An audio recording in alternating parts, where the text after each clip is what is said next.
ब्रह्मा जी महाराज पृथ्वी पर श्री नाभा गोस्वामी जी के रूप में प्रकट हुए। गोस्वामी श्री नाभा जी महाराज की जय। श्री नाभा जी के चरित्र को श्री प्रियादास जी महाराज ने गाया। प्रियादास जी कौन है ये भी बताएंगे। नाभा जी के चरित्र को श्री प्रियादास जी महाराज बहुत सुंदर भाव में कह रहे हैं। हनुमान वंश ही में जन्म प्रशंस जाको, भयो द्रगहीन सो नवीन बात धारी।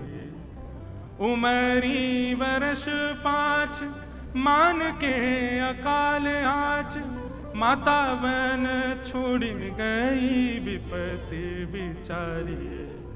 गिलो अगर ताई डगर दरस दियो, लियो यो अनाथ जानी पूछ सोचारी। बड़े सिद्ध जल ले कमंडल सो सींचे नैन, चैन भयो खुलो खुले चक जोरी को निहारी। प्रियादास जी महाराज वर्णन कर रहे हैं हनुमान वंश में श्री नाभा जी का प्रादुर्भाव हुआ। हनुमान जी का तो वंश ही नहीं है, फिर हनुमान वंश में कैसे, वो तो ब्रह्मचारी है। तब कथा यहां पर प्रियादास जी ने बृहद वर्णन किया है कि दक्षिण भारत के एक ब्राह्मण कुल में कोई संतान नहीं थी, तब उन्होंने हनुमान जी की आराधना की और 12 वर्ष की आराधना के बाद हनुमान जी प्रकट हुए और प्रकट होकर कहा वरदान मांगो, क्या चाहिए। तो भक्ति के प्रदाता, भगवान के प्रदाता, या तो हनुमान जी से भक्ति मांगो या फिर ठाकुर जी को मांगो। पर वो ब्राह्मण देवता कहने लगे, बोले नाथ एक पुत्र दे दो। हनुमान जी महाराज बोले ये तो वही बात हो गई, जिसके पास जो वस्तु नहीं है उससे वो मांग रहे हो। कभी कभी मन में भाव आता है, शंकर जी से कह रहे हैं हमारा घर बना दो, शंकर जी कह रहे हैं मैं खुद शमशान में रहूं। गणेश जी से कह रहे हैं बड़ी गाड़ी दिला दो, बोले खुद मैं चूहा पे चलूं तो गाड़ी दे दूं। हनुमान जी कह रहे हैं भैया ये बालक बच्चे मांगने हते तो ठाकुर जी की आराधना करते, ब्रह्मचारी हनुमान जी को काहे को बुलाया। लेकिन फिर भी श्री हनुमान जी महाराज ने कृपा की और उन ब्राह्मण देवता का वंश बढ़ा। उसी वंश में आगे चल करके श्री नाभा जी का प्रादुर्भाव हुआ। आप श्री का जन्म से नाम नवभुज बताया गया और कई जगह नारायण दास भी बताया गया। ऐसा भी कहा गया कि जब श्री अग्रदास जी ने उनको दीक्षा दी तो नामकरण श्री नारायण दास रखा, वैसे नाम नवभुज है, ऐसा भाव भक्तमाल जी में ही पड़ा। बहुत ध्यान से सुनिएगा। हुआ क्या, अकाल पड़ा और अकाल पड़ने के कारण श्री नाभा जी की माताजी उनको लेकर के कहीं प्रस्थान कर रही थी, परंतु अत्यंत अकाल के कारण बीच जंगल में ही छोड़ दिया। जन्म से ही नेत्र नहीं थे श्री नाभा जी को। 5 वर्ष की आयु में बिना नेत्रों का बालक जंगल के बीच में व्याकुल, कहां जाऊं, किसके पास जाऊं, कैसे जाऊं, क्या करूं। तभी वहां आचार्य चरण श्री किल्हदेव जी महाराज और श्री अग्रदास जी महाराज वे दोनों ही वहां से प्रस्थान कर रहे थे और तभी उनकी दृष्टि उस बालक पर पड़ी। महापुरुषों की दृष्टि में ही भक्ति भाव विद्यमान होता है। वो देख भर लें, उसी से ही कल्याण हो जाना है हमारा।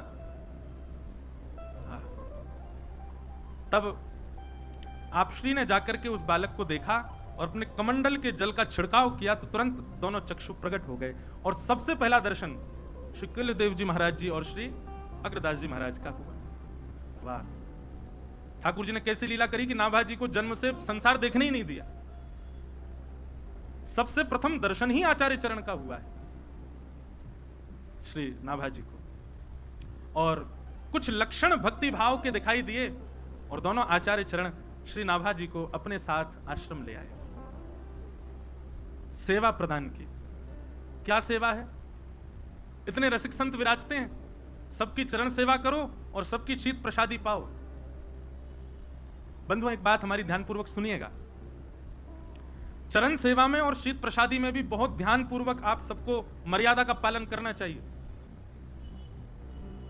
कोई महापुरुष प्रसाद पा रहे हैं, एक बात और सुनिए, शीत प्रसादी का मतलब उनके प्रसाद पाने के बाद जो शेष रहे वो भी है, शीत प्रसादी का मतलब उनके वचनामृत भी है। माफ कीजिए, यदि कोई केवल शीत प्रसादी ग्रहण करे और वचनामृत का पालन ना करे तो भी कल्याण में कहीं ना कहीं संशय आ सकता है, परंतु शीत प्रसादी पहले वचनामृत के रूप में ग्रहण करो। और वचनामृत के रूप में मतलब वचन के प्रति अटूट विश्वास। श्री सूरदास जी महाराज की वाणी है, दृढ़ इन चरणन केरो भरोसा, श्री वल्लभ नख चंद्र छटा बिन सब जग माही अंधेरो, साधन और नाही आकलि में जासु होत निवेरो, सूर कहा कहे दुविध आधरो, बिना मोल को चेरो, भरोसो दृढ़ चरणन के। सूरदास जी कह रहे हैं मैं और क्या प्रमाण दूं गुरु कृपा का।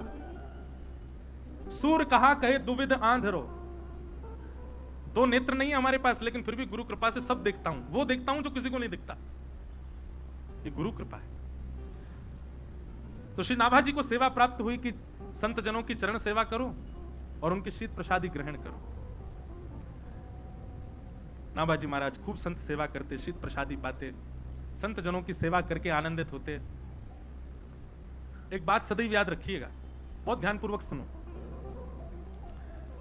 नाम जप में, कथा श्रवण में, संत सेवा में और तीर्थ गमन में, नाम जप में, कथा श्रवण में, संत सेवा में और तीर्थ गमन में यदि आपके चित्त में आनंद उत्साह नहीं है तो इन चारों में ना प्रवेश किया जाए तो अच्छा। समझ में आई बात? नाम जप करने में यदि उत्साह नहीं है, कथा श्रवण करने में यदि उत्साह नहीं है, संत सेवा में यदि उत्साह नहीं है, तीर्थ गमन में उत्साह नहीं, और पांचवा एक और चीज लो, नियम करने में।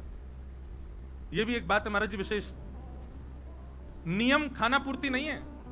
नियम में यदि उत्साह नहीं है, नाम जप में उत्साह नहीं है, कथा श्रवण में उत्साह नहीं है और तीर्थ गमन में उत्साह नहीं है, तो इनको ना किया जाए तो अच्छा। करो तो उत्साह के साथ, प्रसन्नता के साथ, अत्यंत सौभाग्य के साथ संत सेवा।